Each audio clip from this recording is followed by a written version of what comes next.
I speak to you in the name of the risen Christ. Amen.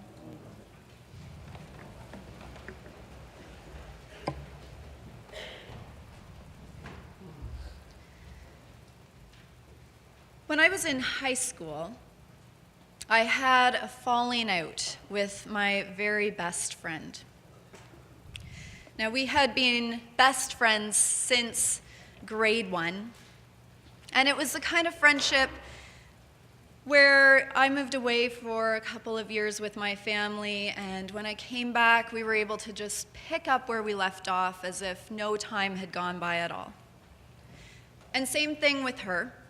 She moved away for a year with her family, and when she came back, it was just an effortless continuation of our friendship. And you can imagine through those growing up years where everything is in a constant state of change, you can imagine that we had lots of times where we had falling outs with one another, and we needed to figure out how to mend the relationship and go forward.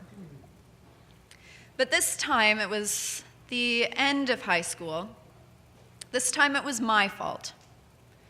And I knew that it was my fault. And I really wanted to make things right. I desperately wanted to make things right. So I asked my best friend to forgive me. And she said those 3 really big words to me: I forgive you. But then she walked away. Then she closed off our relationship, and our friendship came to an end. Now, it might seem as if, well, high school was a while ago for me, and no big deal, these things happen, friendships end.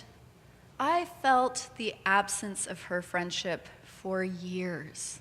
I was haunted by that absence. It was like having a limb cut off. And I was maybe particularly haunted by that sense of guilt, that it was my fault that she was no longer in my life, and that there was nothing that I could do to make it better. We often talk about the need to forgive and forget. In that saying, we pair those 2 things together, forgiveness and forgetting.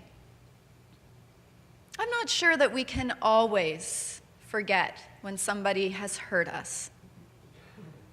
I think sometimes we're granted that grace of forgetfulness, but I'm not sure that just by an act of will we can forget.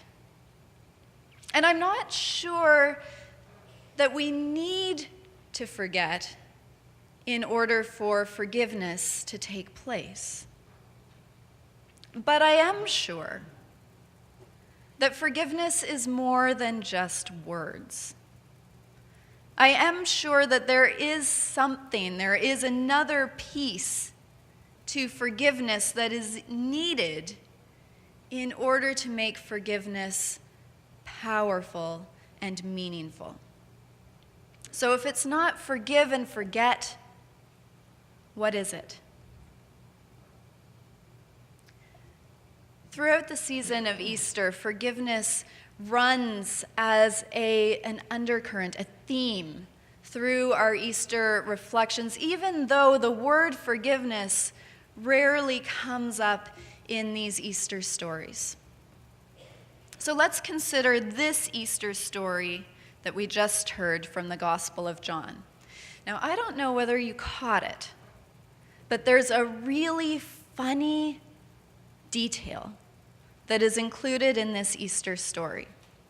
I had somebody from the 8 o'clock congregation, an ordained priest actually, who told me that she had never in all of the years caught that funny detail. So if you missed it, you're in good company.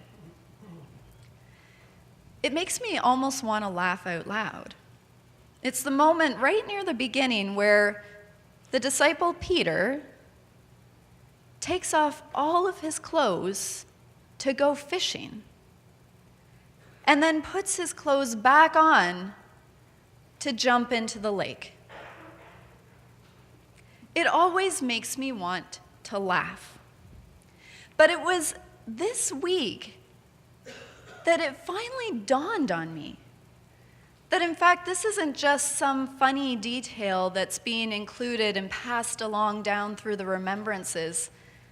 This is important because it tells us something about the state of mind that Simon Peter the disciple is in that encounter. He is flustered. He is distracted. He is nervous. This should give us pause, because we are now several weeks into the Easter story. We are told, in fact, that this is the third time that Simon Peter and some of the other disciples have seen the risen Jesus. So where is that Easter joy, that Easter celebration that we should expect? Why is Simon Peter in this state of panic? Well, of course, we have to go back to Good Friday. We have to go back to the day of Jesus' crucifixion, when Simon Peter has made all of these big, blustery statements about how he will be faithful to Jesus to the end. And then, when Jesus is on trial as a criminal of the state, when it's looking as if those in authority might be just as happy to round up a few more of his followers and build a cross for them as well, Simon Peter does the smart thing, the understandable thing, but not the true thing. "I've never seen that guy before," he says. "I'm not one of his followers," he says. "I have no idea who that is," he says. 3 times he denies knowing Jesus. And you can tell that Simon Peter is haunted by his guilt. He is waiting for the other shoe to drop. He is going to be called to account for what he has done wrong. And he has absolutely no reason to suspect that there is any way of making things right. The clock can't be turned back. What's done is done.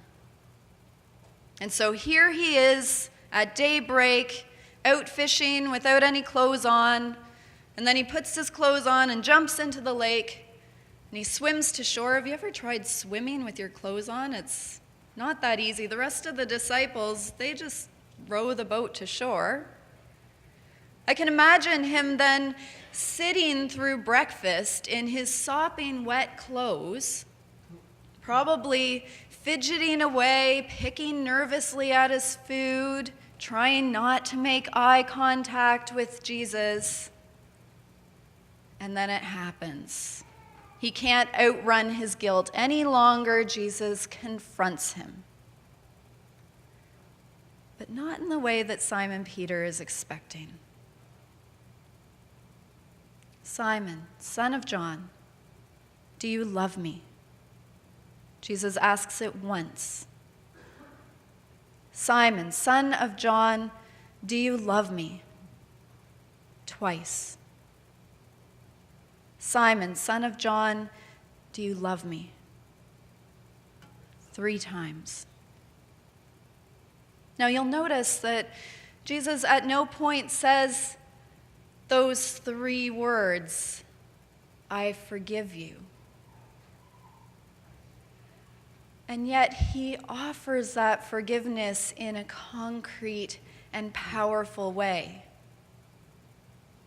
He allows for a connection to be remade, for a relationship to be reestablished. Not forgive and forget, but forgive and connect. For each time that Simon Peter denied him, he gives him the opportunity to speak what is really on his heart, to speak his love. And then he commissions him.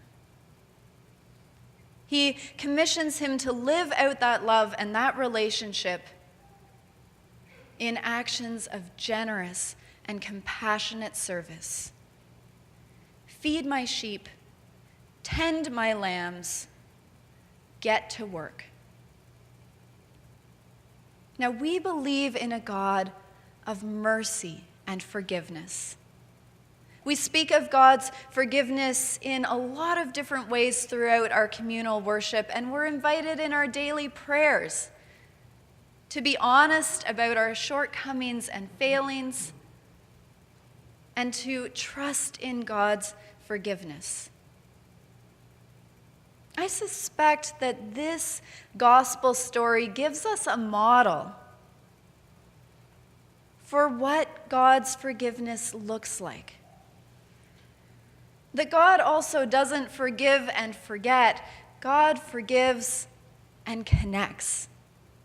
That for each time that we get it wrong, each time that we act out of fear or hatred or anger or apathy, that God creates the opportunity for us not to turn back the clock and do it over, but to connect and reconnect, to reestablish a relationship, for words of love to be spoken, for actions of love to be offered. And then I suspect that God invites us to look for those same opportunities in our relationships with one another. To seek our way, pray our way toward forgiveness. And sometimes it takes time. And when we come to that place of forgiveness, to give each other that opportunity to forgive and to connect. To believe that out of our broken relationships, something new can emerge. Something good can emerge. Words and actions of love offered in our world. Amen.